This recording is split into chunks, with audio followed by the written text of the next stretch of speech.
Hi all. ഇന്ന് നമ്മൾ discuss ചെയ്യുന്നത് റൈസ് ഓഫ് ക്യാപിറ്റലിസത്തിനെ കുറിച്ചാണ്. സോഷ്യോളജിയിലെ ഏറ്റവും ഇമ്പോർട്ടൻ്റ് ആയിട്ടുള്ള ഒരു ഭാഗമാണ് റൈസ് ഓഫ് ക്യാപിറ്റലിസം. എന്താണ് ക്യാപിറ്റലിസം? സോഷ്യോളജിയിൽ പറയുന്നത് socio economic system where private individuals own and control the means of production with the primary goal of generating profit. സാമൂഹികപരമായും സാമ്പത്തികപരമായും ഒരു പ്രൈവറ്റ് ഇൻഡിവിജ്വൽ, അതായത് സ്വകാര്യ വ്യക്തി സ്വന്തമാക്കിയിട്ടുള്ളതും കൺട്രോൾ ചെയ്യുന്നതുമായ ഒരു പ്രൊഡക്ഷൻ, അതിൻ്റെ പ്രൈമറി എയിം എന്തായിരിക്കണം?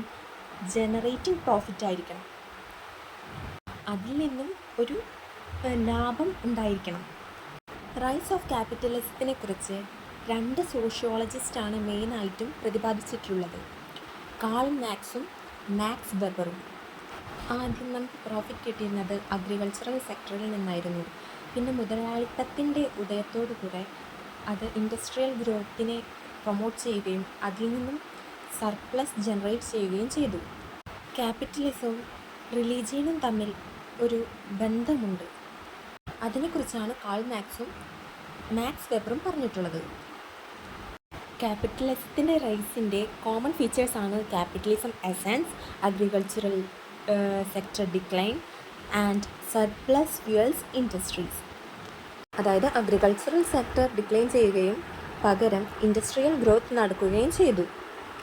കാൾ മാക്സും വെബറും ഇതിനെക്കുറിച്ച്, അതായത് സൊസൈറ്റൽ ട്രാൻസ്ഫോർമേഷനെ കുറിച്ചിട്ട് കൂടുതൽ നോളേജ് ഉണ്ടായിരുന്നു.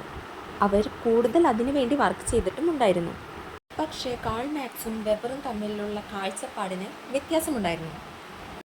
കാൾ മാക്സിനെ സംബന്ധിച്ചിടത്തോളം സമൂഹം, നിയമം, രാഷ്ട്രീയം ഇതെല്ലാം സാമ്പത്തിക അടിസ്ഥാനത്തെ ആശ്രയിച്ചിരിക്കുന്നു.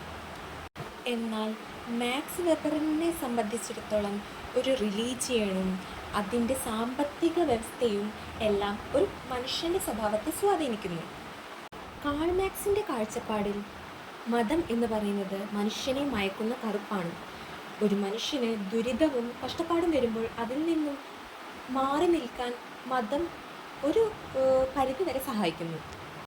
എന്നാൽ യഥാർത്ഥ പ്രശ്നത്തെ അത് മറച്ചു വെക്കുകയും ചെയ്യും.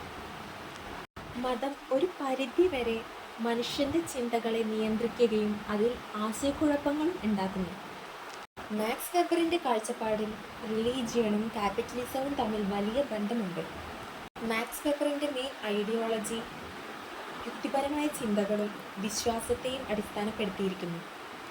യുക്തിപരമായ കാര്യങ്ങൾ മതം സ്വാധീനിക്കുന്നുണ്ടെങ്കിലും മനുഷ്യൻ്റെ വിശ്വാസത്തെയും വ്യക്തിപരമായ അനുഭവങ്ങളെയും വെബർ അംഗീകരിക്കുന്നുമുണ്ട്. യുക്തിപരമായ ചിന്തകൾ മതത്തെ മനസ്സിലാക്കാൻ സഹായിക്കുമ്പോൾ വിശ്വാസം ഒരു വ്യക്തിയുടെ ആത്മീയ ജീവിതത്തിൽ വലിയ പങ്കുവഹിക്കുന്നു.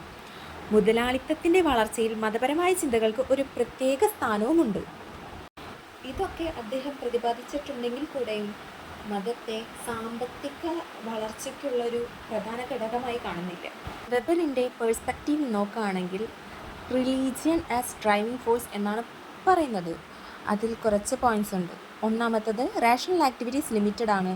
രണ്ടാമത്തേത് ഫെയ്ത്ത് ട്രാൻസെൻസ് റീസൺ. മൂന്നാമത്തേത് സ്പെസിഫിക് റിലീജിയൻസ് പ്രൈമസി. നാലാമത്തേത് ക്യാപിറ്റലിസം യൂണിക് ഫോം. ഇനി ഇന്ത്യയുടെ പശ്ചാത്തലം നോക്കിയിട്ടുണ്ടെങ്കിൽ GS ഗുര്യയുടെ കാര്യമാണ് പറയുന്നത്. GS ഗുര്യ എന്ന് പറയുന്നത് ഇന്ത്യൻ സോഷ്യോളജിസ്റ്റാണ്. അദ്ദേഹത്തിൻ്റെ അഭിപ്രായത്തിൽ സംസ്കൃത ഭാഷയുടെ ഏറ്റവും പഴക്കം ചെന്ന തെളിവാണ് മഹാഭാരതം. ജാതി, വർഗം, തൊഴിൽ എന്നിവയുമായി മഹാഭാരതം എങ്ങനെ ബന്ധപ്പെട്ടിരിക്കുന്നു എന്നും ഗുര്യ പറയുന്നുണ്ട്. 20-ാം നൂറ്റാണ്ടിൽ മഹാരാഷ്ട്രയിലെ പ്രാദേശിക മാറ്റങ്ങളും ബ്രാഹ്മണ സമൂഹവും തമ്മിലുള്ള ബന്ധത്തെക്കുറിച്ചും ഇത് പറയുന്നുണ്ട്. ഇനി ഗുര്യ എന്തിലൊക്കെ പഠനം നടത്തിയിട്ടുണ്ടെന്നാണ്. പ്രാദേശികവും സാംസ്കാരികവുമായ സ്വാധീനം കാരണം ഹിന്ദു മതത്തിൽ വന്ന മാറ്റങ്ങളെയും ഗോത്രവർഗക്കാരുടെ മതപരമായ ആചാരങ്ങൾ ഹിന്ദു സമൂഹത്തിൽ ലയിച്ചതിനെക്കുറിച്ചും ഗുര്യ പഠനം നടത്തിയിട്ടുണ്ട്. ബുദ്ധനെ ഒരു അവതാരമായി കണ്ടതും ഹിന്ദു കോസ്മോളജിയിലേക്ക് ചേർത്തതും ഇതിനൊരു ഉദാഹരണമാണ്. ഇനി ഇതിൻ്റെ കൺക്ലൂഷനായിട്ട് എഴുതാൻ പറ്റുന്നതാണ് മാക്സിൻ്റെ കാഴ്ചപ്പാടും വെബറിൻ്റെ കാഴ്ചപ്പാടും പിന്നെ ഇന്ത്യൻ പശ്ചാത്തലത്തെക്കുറിച്ചും. മാക്സിൻ്റെ കാഴ്ചപ്പാടിനെ കുറിച്ച് പറയുകയാണെങ്കിൽ ഒരു സമൂഹത്തിൻ്റെ സാമ്പത്തിക അടിത്തറയാണ് അതിൻ്റെ നിയമങ്ങൾ, രാഷ്ട്രീയം, മതം എന്നിവയെല്ലാം. സാമ്പത്തികമായി മെച്ചപ്പെടുത്താൻ സമൂഹത്തിൽ കുറേ വർഗ സമരങ്ങളും നിലനിന്നിരുന്നു. കാൾ മാർക്സിൻ്റെ കാഴ്ചപ്പാടിൽ മതം എന്ന് പറയുന്നത് എന്താണ്? മനുഷ്യൻ്റെ കാഴ്ചപ്പാടുകൾക്ക് ഒരു താൽക്കാലികമായ ആശ്വാസം നൽകുന്ന ഒരു ഒപ്പിയം, കറുപ്പാണ്. യഥാർത്ഥ പ്രശ്നങ്ങളിൽ നിന്ന് ശ്രദ്ധ തിരിച്ച് നിലവിലുള്ള വ്യവസ്ഥിതിയെ നിലനിർത്താൻ മതം സഹായിക്കുന്നു. ഇതാണ് അദ്ദേഹം വിശ്വസിച്ചിരുന്നത്. ഇനി മാക്സ് വെബറിൻ്റെ കാഴ്ചപ്പാടിൽ നിന്ന് നോക്കുകയാണെങ്കിൽ മാക്സ് വെബർ മാർക്സിൽ നിന്ന് വളരെ വ്യത്യസ്തമായിരുന്നു. മതപരമായ വിശ്വാസങ്ങൾ, ആശയങ്ങൾ, സംസ്കാരം എന്നിവയെല്ലാം സാമ്പത്തിക ഘടകങ്ങളെയും മനുഷ്യൻ്റെ സ്വഭാവത്തെയും സ്വാധീനിക്കുമെന്ന് അദ്ദേഹം വാദിച്ചു. ഒരു ഉദാഹരണമായി, ചില മതങ്ങൾ സാമ്പത്തിക വളർച്ചയെ എങ്ങനെ പ്രോത്സാഹിപ്പിച്ചു എന്ന് അദ്ദേഹം പഠിച്ചു. പ്രൊട്ടസ്റ്റന്റ് എത്തിക്സ് മുതലാളിത്തത്തിൻ്റെ വളർച്ചയെ എങ്ങനെ സ്വാധീനിച്ചു എന്നത് ഇതിനൊരു ഉദാഹരണമാണ്. ഇതിനെക്കുറിച്ച് കൂടുതൽ നമ്മൾ പഠിക്കുന്നതാണ്. ഇന്ത്യൻ പശ്ചാത്തലത്തെക്കുറിച്ച് എഴുതണമെങ്കിൽ അതിന് ഉദാഹരണമാണ് ജഗന്നാഥപുരിയിലെ പൂജാരിമാരുടെ കാര്യം. ഇവിടെ മതം എങ്ങനെ ഒരു വ്യക്തിയുടെ ജീവിതത്തെയും സാമൂഹിക ഘടനകളെയും നിയന്ത്രിക്കുന്നു എന്ന് ഇത് കാണിക്കുന്നു. നിയമങ്ങളും സാമൂഹിക നിർമ്മിതികളും മതപരമായ വിശ്വാസങ്ങളെ അടിസ്ഥാനമാക്കിയുള്ളതാണ് എന്നതിന് ഇത് ഒരു ഉദാഹരണമാണ്. ഇത് റൈസ് ഓഫ് ക്യാപിറ്റലിസത്തിൻ്റെ ഒരു ഷോർട്ട് നോട്ടാണ്. ഇതിനൊരു കണ്ടിന്യൂഷൻ കിട്ടാൻ വേണ്ടിയിട്ട് വേണമെങ്കിൽ പ്രൊട്ടസ്റ്റന്റ് എത്തിക് തിയറി ഉണ്ട് വെബറിൻ്റെ, അതും കൂടെ ആഡ് ചെയ്യാവുന്നതാണ്. അത് നമുക്ക് അടുത്ത വീഡിയോ ആയിട്ടിടാം.